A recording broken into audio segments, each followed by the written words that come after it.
आप एवं आपका प्यारा परिवार स्वस्थ, सुरक्षित, सुखी एवं समृद्ध रहे, यही प्रार्थना के साथ काम की बात करेंगे। अब कई लोग मेरे पास एक बात पूछने आते हैं। आज की बात को अच्छे से सुनिएगा। हम विजुअलाइजेशन पर बात कर रहे हैं, जिसको पाश्चात्य जगत कहती है, और हमारे भारतीय संस्कृति में विजुअलाइजेशन शब्द को हमने मंदिरों में, मूर्तियों में, अपने पूरे जीवन में लगाया है, जिसको अलग से कुछ करने की जरूरत नहीं है। हम हमारे ध्यान श्लोक से, हम हमारे जितने भी नित्य पूजा मंत्रों से विजुअलाइज करते हैं। अब कई लोग मेरे पास एक बात पूछते हैं कि महाराज, बिल गेट्स कौन सी लक्ष्मी की पूजा करता है? महाराज, सुंदर पिच्चई कौन सी सरस्वती की बड़ी साधना करता है? वो सब तो लक्ष्मी बहुत पाए हुए हैं, ज्ञान बहुत पाए हुए हैं, फिर लक्ष्मी सरस्वती की क्या जरूरत है? आज comparing to the western philosophy, हम ये समझेंगे कि भारतीय धर्म में हम मंदिर पूजा को लेके बैठे हैं, और जो लोग मूर्ति पूजा को नहीं मानते हैं, मूर्तियों को नहीं मानते हैं, उनमें हम में क्या डिफरेंस है। और जो लोग मूर्ति पूजा को नहीं मानते हैं, कुछ ऐसे धर्म जो मूर्तियों को पूजा का विरोध करता है, उनके द्वारा खूब पूरे विश्व में आतंक और हिंसा फैलता है। तो इसका भी क्या कारण, अगर ये बराबर समझोगे तो आप समझोगे कि हम बिन बोले ही विजुअलाइज करते हैं। अब आपको बता दूं कि कई लोग, मैंने जैसे पहले बताया, वो पूछते हैं कि दुनिया के कई पैसे वाले विदेशों में भी हैं। तो मैं बोलता हूं भैया, भारत के भी विश्व के पैसे वालों को 100 लोगे तो उसमें कई लोग भारत में भी आपको मिलेंगे, और तो पैसे वालों की कमी नहीं है। लेकिन फर्क इतना ही है, आप जिस बात को पकड़ करके सदा जिद्दी करते हो कि वहां वो लोग पूजा नहीं करते हैं, वहां वो लोग साधना नहीं करते हैं, वहां वो लोग बिंदी नहीं लगाते हैं। आज की कई स्त्रियां बिंदी नहीं लगाती है, बाल नहीं बनाती है, कई प्रकार का जीवन शैली है, लेकिन हम जो करते हैं इसके पीछे हमारा क्या कारण रहा, मात्र इतना समझाना मेरा उद्देश्य है। आपको पालन करना नहीं करना, इस पर आप पूर्ण रूप से स्वतंत्र हैं, लेकिन हमारा भारतीय संस्कृति क्या कह रहा है और हमको किस प्रकार क्रियाओं से विजुअलाइज कराता है, ये आप समझोगे तो विजुअलाइजेशन के लिए जो वेस्टर्न पीपल अलग से टाइम निकालते हैं, और आज भारत में भी विजुअलाइजेशन सिखाने वाले कई बड़े बड़े जीनियस आ गए हैं, शिक्षक आ गए हैं, जो विजुअलाइजेशन सिखाते हैं कि विजुअलाइज करो, क्योंकि अवचेतन मन को शब्द समझ नहीं पड़ता। आप बातें कितनी भी करिए, विजुअलाइजेशन के बारे में जितने लोग कहते हैं, वो कहते हैं कि आदि जमाने में जहां शब्द नहीं था, वहां चित्रों से लोग संबंध बनाते थे। आज भी इजिप्शियन लैंग्वेज को आप देखेंगे कि चाइनीज को देखेंगे तो उसमें अधिकतर चित्र से ही भाषाओं के या एक दूसरे के संबंध की बातें होगी। आप इजिप्शियन लैंग्वेज देखो तो पूरा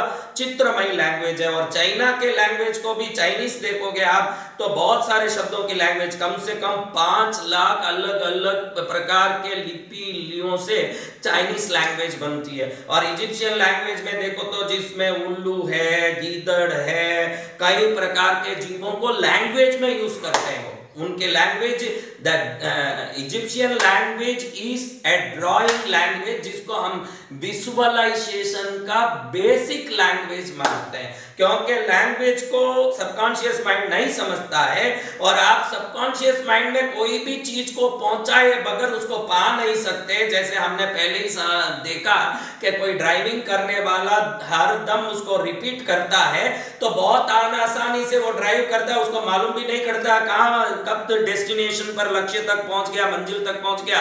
बीच में कई काम करते भी जाता है, स्टीरियो से सुनता जाता है, पॉपकॉर्न खाता जाता है, किसी से फोन में बात करता जाता है, पीछे सीट पर बैठे हुए लोगों से चर्चा करते जाता है, ऐसे कई काम करता है। आप देखिएगा वही व्यक्ति 6 महीना अगर नहीं चलाया गाड़ी और अचानक गाड़ी लेता है तो थोड़ी देर के लिए वो गड़बड़ाता है और घबराता है। आप कोई भी काम करेंगे जिसमें आपका प्रैक्टिस छूट गया, जैसे टेनिस है, क्रिकेट है, फुटबॉल है, आप कोई भी गेम भी खेलते हैं, अगर डेली प्रैक्टिस करते हैं तो आप उस प्रैक्टिस में देखते हैं कि एवरी डे आप मैच्योर होते हैं, शाइन होते हैं। और अगर आप 6 महीना 8 महीने के लिए 3 महीने के लिए कोई प्रैक्टिस छोड़ दिए हैं तो आप उसको पकड़ते ही थोड़े घबराते हैं कि भाई अब क्या मेरा नेक्स्ट मोमेंट होना चाहिए, क्या मेरा नेक्स्ट एक्शन होना चाहिए। इसके लिए माइंड को रिकॉल करना पड़ता है उस पुरानी जगह में जाके जहां हम खेलते थे, जहां हम बनाते थे, जहां हम करते थे, जहां हम चलाते थे, जहां हम दौड़ते थे।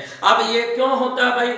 When you repeat anything continuously, जब आप किसी चीज का निरंतर अभ्यास करते हैं तो वो धीरे धीरे अंदर पहुंच जाता है और अंदर पहुंची हुई वस्तु को आप कभी भी निरंतर बिना कोई प्रयास रट सकते हैं, कर सकते हैं, चला सकते हैं, देख सकते हैं, ये सब हो सकता है। आप ये रुद्र पाठ करने वाले पंडितों को आप देखिएगा, कोई रुद्र पाठ करने वाले पंडितों को देखिएगा, रसोई करने वाली माताओं को देखिएगा, आपको इस चीज का अच्छा अनुभव हो जाएगा। जब रुद्र पाठ करने के लिए वो बैठे हैं, एकविंशं चमे, द्विंशं चमे, त्रयोविंशं चमे, चतुर्विंशं चमे ऐसे बोलते रहते हैं, तो आप देखेंगे कि वो बड़े आराम से ईश्वर में लय प्राप्त करके बड़ी आसानी से बोलते जाते हैं, क्योंकि अब उनका दिमाग जब बोलते समय उनको सिखाया गया है कि ईश्वर में होना चाहिए, तो वो ईश्वर में पूर्ण रूप से स्थापित हो जाते हैं और मुंह अपने आप अभ्यास के कारण उन बातों को बोलता रहता है जिन बातों को हम वेद मंत्र समझते हैं और वो ईश्वर के द्वारा प्राप्त आशीर्वाद समझते हैं। और माताएं रसोई बनाती है तो आप देखते हैं कि वो बड़ी आसानी से कई बातें करते करते ही सब्जी सुधार लेती है, कुकर में दाल सिजो देती है, हलवा पूड़ी बना देती है और हमारे सामने लाके रख भी देती है। उसके लिए उसको बड़ा श्रम नहीं लगे। और एक आदमी को आप रसोई बनाओगे और रसोई बनाने कहोगे आदमी को, और तब आप वो हाथ जला के पैर जला के आएगा तो समझ पाओगे कि रसोई कितना मेहनत वाला काम है। और वही काम को स्त्री बड़ी आसानी से कर लेती है, तो उसका कारण है कि उस अभ्यास को उसने सबकॉन्शियस माइंड में डाल दिया। अब कोई भी प्रयोग को बड़े आराम से करने के लिए सबकॉन्शियस माइंड काम आता है महाराज, जिसको हमारा भारतीय संस्कृति मनोमय कोश कहता है। उसी मनोमय कोश को जब विज्ञानमय कोश से जोड़ोगे उस विज्ञानमय कोश को हम यूनिवर्सल कॉन्शियस कहते हैं। विज्ञानमय कोश के बारे में ज्यादातर कोई लेखक, कोई पंडित, कोई कथाकार या कोई ज्ञानी ज्यादा बोलते नहीं। अगर वो बराबर बोलेंगे तो विज्ञानमय कोश पर्वत को भी खींच के आपके सामने ला सकता है, आप समझ सकोगे। उसी को आज के दुनिया के पाश्चात्य जगत के लोग सबकॉन्शियस माइंड पर्वत को भी खींच के आपके सामने ला सकता है, ऐसे कहते हैं।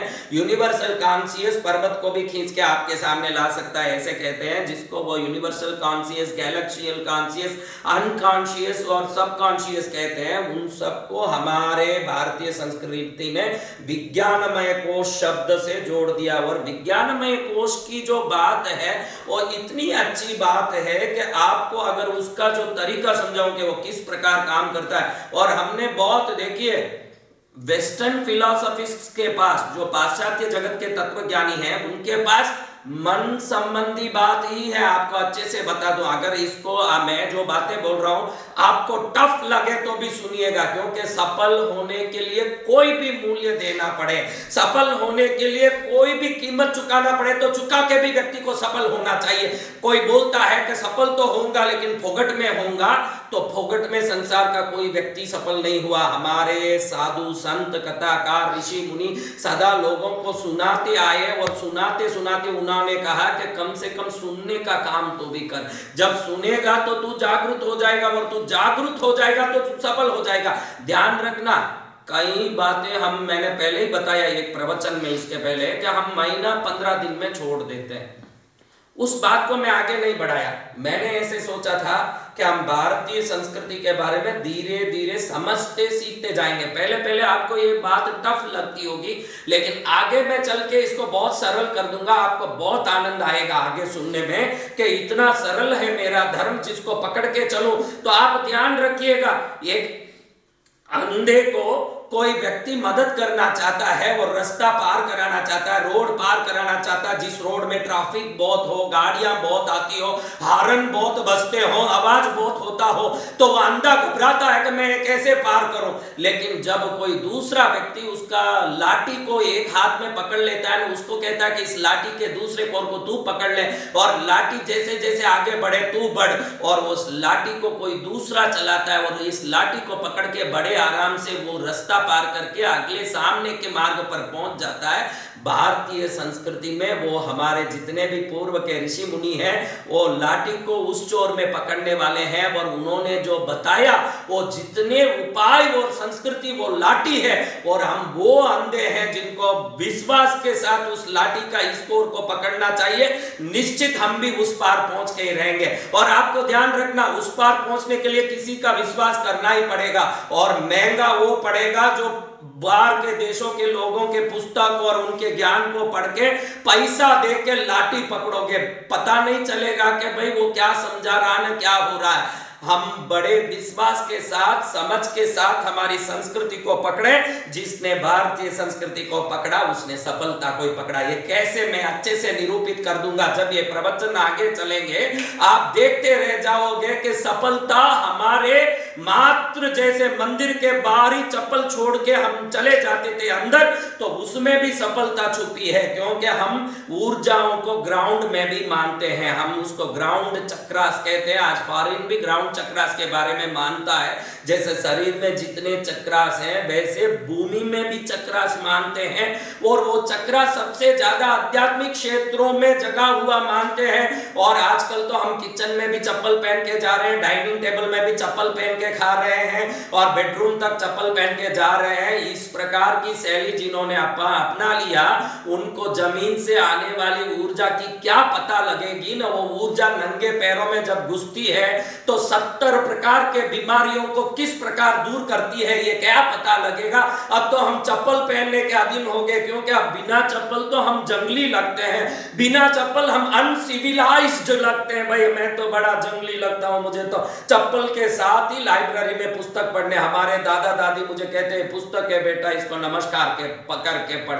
जो चप्पल पहन के किताब पढ़ता होगा उसको हम क्या समझाएं सरस्वती, और क्या समझाएं ज्ञान। क्योंकि जब भी आप किताब उठा के पढ़ते थे, दादा दादी कहते थे इसको नमस्कार करके आदर दे के पढ़, क्योंकि उनको मालूम था कि ग्राउंड एनर्जी जब हमारे अंदर घुसती है तो ब्रेन के सेरिबेलम पार्ट को भी अच्छे से जगाती है। पढ़ने वाला नंगा पैर जमीन पर पैर रख के पढ़ेगा तो पढ़ने वाली वस्तु बहुत जल्दी अंदर घुस जाएगी। जो चप्पल लेके पढ़ता है वो कहता है कि क्या सरस्वती है न क्या ज्ञान है, मैं तो कैसे भी पढ़ लूंगा। उनको मालूम नहीं है कि हमारे पूर्वजों ने सरस्वती के नाम से हमारे अंदर सफलता घुसाया था। सरस्वती घुसी के नहीं, रामानुजम जैसे बड़े बड़े गणित के ज्ञानी और बड़े बड़े विज्ञानी इस धरती में प्रकट हुए। हमने शून्य तक का आविष्कार भारत से किया है, शून्य नंबर भारत से आविष्कृत है। और दुनिया की सभी चीजें, आप जिसको अल्फा बीटा थीटा बीटा कहते हैं, ये सभी चीजें भारतीय वैज्ञानिकों द्वारा आविष्कृत है। और जिसको भारतीय संस्कृति पर विश्वास आया और उसका शोध करेगा तो वो समझेगा कि हम चप्पल नहीं पहनते हुए पढ़ाई करते थे तो उसमें भी सरस्वती के साथ सफलता का विज्ञान छुपा था। क्योंकि जब आप ग्राउंड एनर्जी के साथ अपने को कनेक्ट करते हो तो वो ग्राउंड एनर्जी सबसे पहले शरीर में कोई भी लिक्विड केमिकल है उसको ज्यादा असर देता है, ज्यादा उसको जागृत करता है। और लिक्विड केमिकल के रूप में हमारे शरीर में खून है, वीर्य है, पसीना है और ब्रेन के अंदर जल है। और सबसे ज्यादा ये जल ही असर लेता है इस ग्राउंड एनर्जी से। जब भी आप नंगे पैर, इसीलिए पहले जमाने में कोई भी स्कूल बनाए जाते थे तो पार्क बनाए जाते थे, हरी भरी जगह बनाई जाती थी, क्योंकि हरे घास जहां रहे वहां ग्राउंड एनर्जी सबसे ज्यादा रहती थी और हम बाहर बैठ के खुली हवा में पढ़ाई करते थे। आजकल तो चप्पल पहन के व्यक्ति पढ़ाई करता है और गुरुकुल का सिस्टम भी खत्म हो गया। वो कहता है कि nonsense, what is this, I want to live in a modern way. अब बहुत अच्छे मॉडर्न वे में रहना बेटा, फिर तुरे को वॉल्यूम 2 की नींद की गोली लेनी पड़ेगी, परेशानी घर में आएगी, पत्नी से झगड़े आएंगे, संसार के दुख आएंगे। आज की तारीख में जितने डिप्रेशन और स्ट्रेस की गोलियां बिकती है, इतनी गोलियां संसार में कभी नहीं बिकी। इतनी जो परेशानी मनोव्याधि की जितने भी दवाई बिकी, इतनी दवाई आज तक संसार में नहीं बिकी, इतनी दवाई है। क्योंकि आज व्यक्ति के पास मॉडर्न लाइफ के लिए जितना चाहिए उतना धन दौलत सुविधा है, कॉर्पोरेट ऑफिस में काम है और बड़े आनंद से ऑफिस का दिया हुआ घर है, गाड़ी है, संडे का छुट्टी है, मन में भट्टी है अग्नि की। अब ये रह के बैठा है और दुखी होता। आज के पढ़े हुए लोगों में व्याधि बहुत है क्या? पहले व्याधि बहुत थी महाराज। पहले तो गांव में गाय बांधे जाते थे न, कुत्ते आवारे घूमते थे महाराज। अब हम मॉडर्न हो गए, कुत्ते को घर में बांधते हैं, गाय को पूछने वाला ही नहीं, गली में घूम रही है। अब हमारी जीवन शैली की बात करूं तो 10,000 प्रवचन करूं तो भी कम पड़े। फिर भी मैं आपको यह समझाना चाहता हूं कि हमारी भारतीय संस्कृति ने जो भी कहा उसको विश्वास के साथ आप फॉलो करिए, उसके पीछे तर्क मत लगाइए। तर्कवाद भारत का अलग ही अंग रहा है। हम तर्क, व्याकरण, न्याय, ज्योतिष आदि को हमारे शास्त्रों का ही अंग मानते हैं। हम व्याकरण को मानते हैं, ज्योतिष को मानते हैं, तर्क को मानते हैं, न्याय को मानते। तर्क मानते नहीं ऐसा नहीं, पूरे विश्व में तर्क का एक अलग ही शास्त्र बनाया तो वो भारतीय संस्कृति है, जहां तर्क भी एक शास्त्र है। लेकिन आप धर्म में तर्क नहीं कर सकते। आप ये समझ लीजिए कि आप धर्म में तर्क नहीं कर सकते। आपका पिता ये है, आपकी मां ने बताया तो तुरंत आपने मान लिया कि ये मेरा पिता है, जिंदगी भर आप उसको मानते रहे तो इस विधि से तेरी सफलता है। भारतीय संस्कृति ने बोल दिया, उसको भी आंख मीच के मानना पड़ेगा। कि जैसे एक बच्चे ने अपने पिता को किसने देखा कि भाई यही पिता है, कि फलाना पिता है, कि दूसरा पिता है, कभी मां ने बता दिया, कह दिया ये तेरा बाप है, उस दिन से मरते दम तक उसको हम बाप मानते आए हैं। तो इस विधि से सफलता होगी, हमारे पूर्व महर्षियों ने कहा है। तो उस विधि को भी उतने ही विश्वास से हमको आदर के साथ फॉलो करना पड़ेगा जितने विश्वास से हमने अपने बाप को माना है। क्योंकि बाप से भी बाप है हमारा धर्म, और धर्म को महापिता जो मान लिया, उस पितामह से उसको हर प्रकार से, जैसे भीष्म पितामह से सरसैया में भी पंच पांडवों का आशीर्वाद मिला, वैसे संस्कृति को जो मानता है वो पितामह बन के हर व्यक्ति को आशीर्वाद देगा। और उसी संस्कृति से हमारा जीवन, आपका जीवन, पूरे विश्व वैश्विक जीवन, प्राणी मात्र का जीवन, कीट पतंग पक्षी से लेके पशु से लेके मनुष्य देवता तक का सबका जीवन अगर सफल होना है तो उस सफलता का एकमात्र रहस्य है कि हमारे भारतीय संस्कृति का बड़े प्रेम के साथ, बड़े विश्वास के साथ, बड़े आदर के साथ, बड़ी श्रद्धा के साथ अनुसरण कीजिए। जब भारतीय संस्कृति का अनुसरण करोगे, बिना कोई क्लिष्ट शब्द, बिना कोई अंग्रेजी शब्द, बिना कोई वेस्टर्न आइडियाज के फॉलोइंग, आप निश्चित सफल होगे। और आपकी सफलता के लिए ही मेरे इस जीवन में ये संत पने का चोला मिला है। और ये चोला सफल हो जाए वो तभी सफल होगा। चोला तो सब तभी सफल होगा महाराज जब आप भारतीय संस्कृति की आदर करोगे। अगर आपके बाल पर तिलक आ गया तो मैं समझ लूंगा कि आप आज्ञा चक्र जगा करके सफलता की ओर जा रहे हो। आप जब भारत के बताए हुए विधियों का पालन कर रहे हो तो मैं समझ लूंगा कि बिना प्रयास भी ये सफल होने की चरम सीमा को अपने जीवन में अपना लिया। आपका जीवन सौभाग्यमय बनना हो, आपका जीवन सर्वोत्तम बनना हो, तो ये काम की बात हम आगे के प्रवचनों में बड़े स्ट्रॉन्ग, बड़े स्पेशल रूप से, बड़े स्ट्रेंथ के साथ करेंगे। और वो स्ट्रेंथ आपका स्ट्रेंथ बनाने वाला बने, यही मंगल कामना करते हुए आप एवं आपका प्यारा परिवार सफल एवं संतुष्ट हो। यही मंगल कामना।